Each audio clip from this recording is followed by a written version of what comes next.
próximo programa es para todos. No contiene escenas de sexo o violencia.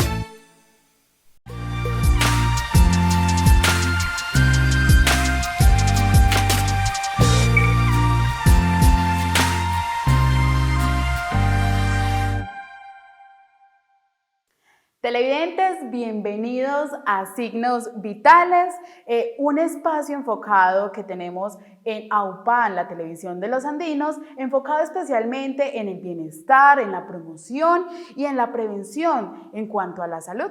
El día de hoy vamos a estar hablando de la etiología. ¿Qué será la etiología? Para esto tenemos una gran invitada, la doctora Luz Marina Correa López. Ella es fonoaudióloga. Bueno, doctora, bienvenida a las cámaras de AUPAN Televisión y a Signos Vitales. Bueno, muchas gracias por estar aquí, por hacerme esta invitación, y me parece que es importante que la comunidad, sobre todo las madres que tienen niños pequeños, reconozcan e identifiquen dificultades que tienen los niños en la comunicación, porque eso incide directamente en sus procesos de aprendizaje y por consiguiente en el futuro, en el desarrollo del municipio. Claro que sí, doctora. Esa es la idea, que nuestros televidentes también sepan cómo prevenir y que sepan como las causas de ciertos problemas de salud que se pueden encontrar. Entonces, bueno, hablemos un poquito de qué es la etiología. Bueno, vamos a hablar del lenguaje, ¿cierto? Okay, claro y que sí. Hay una etiología, o sea, qué causas prenatales, perinatales y postnatales hacen que un niño esté mal en su desarrollo, ¿cierto? Entonces, primero partamos como de qué es el lenguaje, ¿cierto? El lenguaje es una facultad, es humana por excelencia. A veces decimos que los animales, bueno, también tienen su lenguaje, pero es porque nosotros hacemos una interpretación de esas manifestaciones que ellos hacen y que las hacen por instinto. Mientras que nosotros hacemos en el mismo momento, en los procesos mentales, cognitivos, hacemos unos procesos a la vez, tanto de codificación como de descodificación del lenguaje. Entonces, el lenguaje, ¿cómo visualizamos o cómo una madre a temprana edad puede observar que su niño tiene dificultades, así sea un bebé? Entonces, el lenguaje, al ser una facultad, permite dos cosas. Permite ser una persona, un niño o un adulto activo en la comunicación, y pueden haber dificultades en el lenguaje para la expresión y la comprensión de los mensajes, ¿cierto?, sonoros, y al mismo tiempo dificultades en la articulación del habla. O sea que no solamente vemos el lenguaje, sino también el habla como materialización individual de cada persona, porque el habla es como si fuera una huella sonora, y es individual, marca lo que es la cultura, marca la procedencia del individuo, de qué su región viene, de Colombia, supongamos, marca también, dice mucho de qué hogar viene. O sea, uno cuando habla se desnuda con la palabra. Entonces, entonces en este caso la etiología, como le decía ahorita, tiene un componente prenatal. ¿Qué es prenatal? Cuando las mamás están en embarazo, ¿cierto? Entonces hay cantidad de cosas que nosotros podemos evitar, ¿cierto? Y de eso se trata este programa. Claro. Evitar que mi niño o mi niña tenga dificultades más adelante, ¿cierto? Entonces, dentro de las causas está el consumo de sustancias psicoactivas, el consumo de alcohol, eso lo podemos evitar. O si nosotros tenemos un hábito de esos tan negativo, pues lo mejor es decidir entonces no ser madre. O somos madres y nos cuidamos, o no lo somos, ¿cierto? Más bien no engendramos niños que van a tener muchas dificultades a futuro, ¿cierto? O sea que es como una invitación a que las madres tengan responsabilidad sobre su estado, pues su elección de ser madre. Bueno, entonces eso lo podemos evitar. La desnutrición, a veces no nos alimentamos correctamente, estamos últimamente a los niños e incluso nosotros como madres nos antojamos más de cosas de lo que llamamos comida chatarra, que son puros carbohidratos, grasas, saturadas, bueno, en fin, cosas que no le van a propiciar al niño una nutrición adecuada. Entonces, eso también lo podemos evitar. Que tengo asco, bueno, ¿cómo esta proteína la puedo reemplazar por otra proteína que le sirve a mi bebé, me sirve a mí y al mismo tiempo no le hace daño, Claro. sino que por todo lo contrario le va a hacer un bien para ambos? Bueno. Doctora, Sí. aquí me genera una inquietud y es qué problemas o qué conexión, más fácil, qué conexión se tiene entre la parte auditiva y entre el lenguaje como tal. Bueno, también en estos aspectos prenatales hay un componente sensorial, ¿cierto? Que si el niño no tiene una adecuada audición, entonces por consiguiente no se va a apropiar de la lengua. ¿Cuál es la lengua? El idioma, ¿cierto? No se va a apropiar de la lengua y por consiguiente va a tener dificultades en el lenguaje, ¿cierto? Para la comunicación y para su desarrollo. Entonces, igualmente, tanto el lenguaje como la audición, la audición es un componente para el lenguaje, porque nosotros a través de la audición captamos los mensajes sonoros, entonces el niño va a verse disminuido comunicativamente y eso más adelante de pronto lo abarcaremos. Sí, claro, bueno, que sí. El sarampión, la varicela, bueno, todas esas enfermedades virales en los primeros 3 meses del embarazo también son muy peligrosas. Entonces, ¿cómo lo podemos evitar? Aunque eso ya está pues como muy erradicado, digámoslo así, en Colombia. Pero, ¿cómo lo podemos evitar? A veces le dicen a uno, ve, en la guardería tal, hay un niño que presenta como varicela. Si estoy en embarazo, pues no ir allá.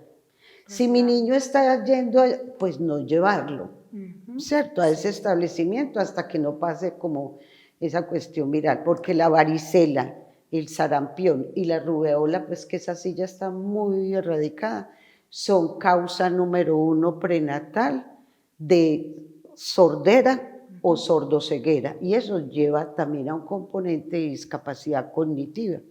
No porque el niño tenga problemas neurológicos, sino que lo que te decía ahorita, ese aspecto sensorial, ¿cierto? Esa discapacidad sensorial no le permite a él apropiarse del mensaje, entonces por consiguiente va a ser un niño que va a tener dificultades. Claro que sí, doctora, entendemos esto. Y otra inquietud que realmente me rodea mucho es, por ejemplo, hablamos de drogas, de sustancias que no favorecen el medio del embarazo y también enfermedades, pero también estamos en un territorio donde estamos propensos, por ejemplo, a la fumigación, ¿cierto? Entonces también sería bueno que tocáramos como ese tema, los posibles daños y los problemas que puede generar también en las madres en esta etapa prenatal. Claro, sí. Por ejemplo, los fungicidas, pesticidas, y cuando estén fumigando, a veces creemos que no, creemos que estamos fumigando porque ya Nestico, ya estuvimos en cosecha, en fin. Y hay madres que están en embarazo y que viven en el campo. Eso produce unas enfermedades grandísimas, inclusive problemas en la piel. Y además los fungicidas, pesticidas y todo ese tipo de sustancias químicas dañan, si la mamá está en ese proceso embrionario, en los primeros 3 meses, también es causa también de discapacidad cognitiva. A veces no están expuestas, pues no, que ella se vaya para donde mi mamá o en fin y se retiran, pero resulta que ellas muchas veces en las fincas se observa que los mismos agregados duermen en la misma alcoba o que frecuentan mucho el mismo espacio donde están estas sustancias. Y así no estén en el ambiente, de todas maneras están cerca de él. E incluso la manipulación de ellos es causa número uno. Y me parece muy puntual, muy importante lo que me acabas de preguntar. Claro que sí, doctora. Esa es la idea de que todos en este espacio de signos vitales vean todos los factores de riesgo en la etapa prenatal, en este caso que lo estamos como conversando, ¿cierto? Alguna inquietud que también surge en medio de todo es qué problemas como tal o cómo se denominan esos problemas que se van como desenglosando, por decirlo así, de los problemas del lenguaje. ¿Cuál es su denominación y cuáles se pueden presentar? Bueno, listo. En problemas del lenguaje, o sea, dentro de las causas prenatales, ¿sí? Porque hay unas que son, apuntan a dañar neurológicamente al feto o al embrión, ¿cierto? Que me faltan algunos muy importantes, que es, por ejemplo, la automedicación. Hay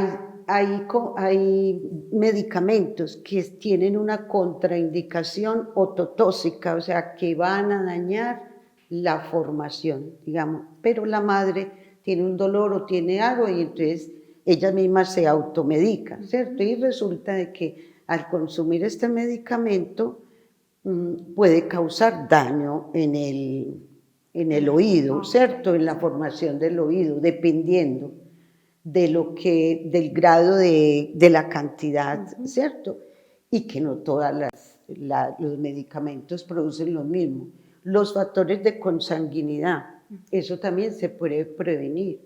No sé ahorita cómo estará, pero uno va a ciertos municipios a hacer prevención porque me ha tocado, yo ya estoy grandecita, entonces me ha tocado y muchas veces uno llega a una vereda y resulta que hay una cuestión cultural, una práctica cultural que eso poco les importa, digámoslo así, porque es una práctica cultural, entonces el tío tiene relaciones con las sobrinas y lazos de consanguinidad y eso es no solo una consecuencia, una causa, perdón, para que dé diferentes tipos de discapacidad, sino también de malformaciones, ¿cierto? Sí. Porque esos lazos de consanguinidad van produciendo muchas malformaciones, entre ellas el labio paladar hendido, por ejemplo, madres muy añosas, madres que ya se están acercando a los 40 años, o padres que también se han visto, padres demasiado ancianos, entonces eso también provoca, mire que eso lo podemos evitar. Sí, ¿Cómo claro lo podemos sí. evitar? Consultar periódicamente con quien esté llevando nuestro caso de maternidad, con el pediatra. Okay, bueno, sí. El factor de RH. Sí. Por ejemplo, una madre que tenga un tipo de sangre negativo y resulta que el niño viene con el tipo de sangre del papá, positivo. Entonces, esa sangre mía rechaza, digámoslo así, en esa comunicación sanguínea que hay entre la madre y el hijo, y mi sangre empieza a generar anticuerpos que dañan los glóbulos rojos del niño, provocando una anemia muy, pues muy fuerte, digámoslo así, y eso puede llevar también a retardo mental, lo mal llamado retardo mental, porque ahora se le llama discapacidad cognitiva. Lo que pasa es que los clínicos todavía siguen manejando pues como este lenguaje. Sí. Bueno, el tipo de RH. Y, por ejemplo, nosotros sabemos o tenemos la duda de que estamos en embarazo, pues no acercarnos y vamos a ir a la parte clínica. Ay, doctor, yo creo que no me deben de hacer esa radiografía porque yo creo que estoy en embarazo. Doctora, hablando especialmente de estos casos en los que realmente se puede hacer la prevención desde el estado prenatal, hay algo que sí me deja como con la inquietud, es acerca del RH y también acerca de la prevención como tal. Hay personas o mujeres que están en estado de embarazo y no saben que están en embarazo y pues su vida es de fiesta, entonces bueno, que el traguito, que tal cosa, que tal otra. Entonces creo que es muy importante también hacer como énfasis en este aspecto porque, o sea, no saben, no saben, o ha llegado el caso en el que están en estado prenatal y aún les sigue llegando como el periodo también, entonces no saben y continúan con su vida normal, ya después de determinado tiempo es donde se dan cuenta como que sí, estoy en embarazo y pues realmente qué miedo que de pronto mi hijo pueda tener algún problema, ¿cierto? Entonces es bueno que hagamos énfasis como más que todo en esa prevención y también dándole como esas soluciones también a aquellas mujeres que en ese momento también se encuentran en esa situación. Sí, porque pues yo digo que cada quien, y por eso nos llaman adultos, ¿cierto? Sí, Porque, sí. porque cuando uno ya adquiere los 18 años ya tiene que tener más conciencia, ¿cierto? Y no Sí. traer de pronto niños al mundo pues como a sufrir. Entonces Sí, tenemos que total. ser, por ejemplo, a los jóvenes es una invitación para que ellos manejen la sexualidad de una manera responsable. Sí, Sí. claro que sí. Otra cosa y otra duda que me surge respecto al RH, siempre ha sido mi duda y mi inquietud, es que hace rato, o sea, por allá alguien me dijo que, por ejemplo, cuando la pareja tiene el mismo tipo de sangre, el mismo tipo de RH, el niño puede venir con problemas. ¿Hasta qué punto puede ser verdad? No, antes todo lo contrario. Ah, ok. Cuando la madre es negativa. Si la madre es positiva, el papá es positivo, no. O que, por ejemplo, el papá es positivo, no, eso no tiene nada que, es simplemente cuando la madre tiene la sangre es negativa, no importa si es O positivo, o negativo o AB negativo, no importa. Cuando ese RH es negativo, es cuando la madre ataca la sangre del bebé con sus anticuerpos, porque no la reconoce, ¿cierto? Pero es simplemente cuando la madre, por eso es tan importante y cómo podemos prevenir, yendo a los periodos con el pediatra para mirar a ver qué hacemos, porque en casos serios, ¿qué se hace? Una transfusión. ¿Para qué? Para que el bebé no tenga ningún inconveniente. Ok, no sé si de pronto también nos surgen algunas otras indicaciones en la parte prenatal que la doctora nos pueda comentar o nos quiera comentar al respecto. Ay, sí, vea, hay algo muy importante y antes de estar acá te había comentado, por ejemplo, que en la actualidad hay una cantidad de niños, se está presentando mucho el autismo, ¿cierto? Porque a veces hay mamás que son demasiado buenas y papás, ¿cierto? Porque toda regla también tiene su excepción. Claro a veces sí. somos muy despreocupados, otras veces somos demasiado exagerados. Entonces, hay especialistas, neuropediatras, que dicen, hay una teoría, pues, no recuerdo en este momento cuál es. Cuál teoría es, pero dicen que exageradamente la estimulación, que a veces estimulación prenatal, entonces que les ponen papeles de celofán, que le hablan al niño en diferentes intensidades, en fin. Cuando exageran esos periodos de estimulación, ya el niño cuando nace no quiere comunicarse. Okay. O sea que hay que, ni mucho que queme al santo, ni poco que lo alumbre. Sí, es verdad. Y hablando específicamente de esto, también se han visto como casos, o yo he evidenciado casos, en que el niño, por ejemplo, está en su escala de crecimiento y los padres aún siguen minimizándole las cosas. No sé si de pronto eso también puede acarrear como una dificultad en el habla para el niño. Sí. Es como que la casita, el carrito, no sé hasta qué punto puede presentar como un problema. Sí, eso está dentro de las causas, o sea que dentro de las causas prenatales ya las abordamos. Sí. Y ya dijimos más o menos cómo la madre puede prevenir o cómo la familia. Bueno, pero hay unas causas que son perinatales, o sea, en el momento del parto. Sí. Esas es como muy difícil, pues, poderlas... Tenerlas, ok. Una causa número 1 de parálisis cerebral, que es una situación de mucha discapacidad para los niños y de mucho compromiso para la familia, son las anoxias y las hipoxia. O sea, la anoxia es falta de oxígeno, hipoxia es disminución del oxígeno al niño en el momento en que está naciendo, ¿cierto? A veces encontramos y de pronto, pues que no me vayan a juzgar por... Sí, sí, claro que Pero sí. en estos hospitales más pequeños, ¿cierto? Sí. Acostumbran, la mamá no está dilatando correcta. Bueno, pues entonces mándela a un hospital de mayor Sí, complejidad. No sí. arriesguemos la vida de la madre ni la situación Ujú. de los niños, porque ya es el Estado el que se responsabiliza de esos niños. Esos niños necesitan demasiado, tanto en componente familiar Sí. como médico, Económico. especialistas, bueno, entonces que el desplazamiento, porque lo vivo a diario con mis niños que Sí. atiendo, entonces que el desplazamiento de Medellín en sillas de ruedas, de pronto el municipio en su estructura física, pues no tiene de pronto las condiciones para... ¿Cierto? Sí. Porque Andes es muy montañoso y Ujú. entonces se le dan más dificultades a los muchachos, ¿cierto? A Sí. nuestros niños. Y Entonces, algo que también me parece muy importante en este aspecto es la comprensión social y la conciencia social, porque pasando estas situaciones desde la parte del nacimiento del niño, muchas veces las personas o en total los niños también son muy duros con las palabras y más con estos niños que tienen estas dificultades. Entonces, esta dificultad puede proporcionarse como a generar problemas más grandes para esta persona que está teniendo como estos problemas, ¿cierto? sí. Entonces, también es como tomar conciencia y de alguna u otra forma contribuir de manera positiva a aquellas personas que están pasando como por esta dificultad o a estos niños que presentan esta dificultad.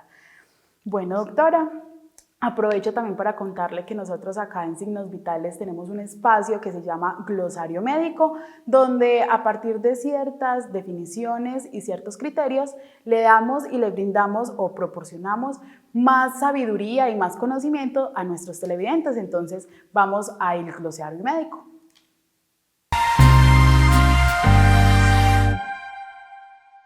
La dislexia es un trastorno del aprendizaje que consiste en la dificultad en la lectura, debido a inconvenientes para identificar los sonidos del habla y aprender a relacionarlos con las letras y las palabras.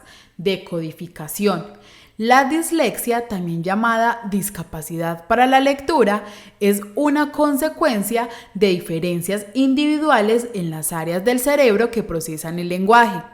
La dislexia no se debe a problemas intelectuales, de la audición o de la vista.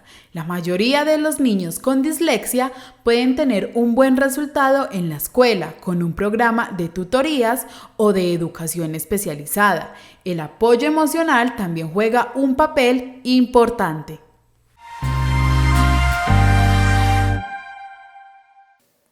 Televidentes, continuamos en este espacio de signos vitales hablando de la etiología y cómo se puede presentar en la parte del lenguaje y también de la audición. Doctora, continuemos entonces. Vamos en la parte prenatal, creo que ya la dimos como por finalizada. ¿Ya con qué otra etapa podemos continuar? Bueno, entonces ya trabajamos lo prenatal, lo perinatal, que es en el momento del parto, y ya siguen postnatal, Sí. ¿cierto? Entonces dentro de lo postnatal la desnutrición infantil se ve mucho,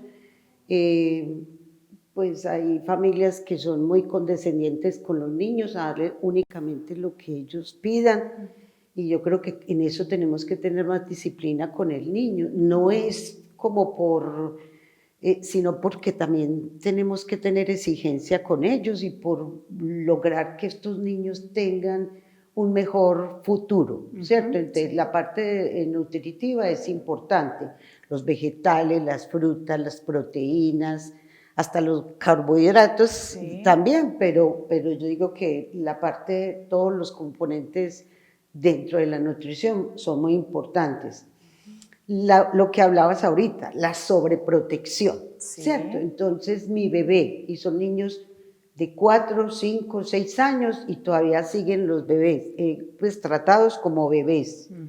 Entonces, cuando a mí me tratan como bebé, los bebés no van al baño, no controlan esfínteres, los bebés no hablan, los bebés señalan para pedir las cosas, ¿cierto? Entonces esa sobreprotección no es buena. Digo yo lamentablemente porque de todas maneras casi siempre son los varones. Ok. Usted va a cualquier consulta, niños que presentan dificultades incluso en el aprendizaje, que tienen una dislalia, o sea, una dificultad articulatoria, que son niños que no tienen absolutamente nada, que son funcionales por lo que estabas diciendo ahorita, Sí. la sobreprotección. Entonces son niños que no van a ser partícipes activos dentro de la comunicación y por consiguiente en otros espacios culturales más amplios como la escuela, ¿cierto? Sí. Y van a ser niños muy retraídos a los que lamentablemente les van a hacer bullying, que es lo que se está presentando ahorita. Se hace un poco más complejo. Algo que acá sí me gustaría mencionar y es como la unión entre la desnutrición y la sobreprotección, es que muchas veces al niño no le gusta la carne, entonces no le demos carne, sino que démosle la hamburguesa porque a él le gusta la hamburguesa. No le demos la sopa, no le demos el seco, démosle más bien un paquete de papitas y ese sería como el almuerzo como tal, que también creo que es una problemática que en este momento se presenta y es por hacer el bien se hace el mal, ¿cierto? A veces no lo que se considera bien es lo que realmente se debe de hacer. Y otra cosa que me parece súper fundamental y yo también lo he evidenciado muchas veces es, por ejemplo, las sopitas licuadas. A un niño ya de 7, 8 años de edad, no sé qué problemas también le pueda causar al niño, que es lo que hablamos ahorita, generarle como traumas.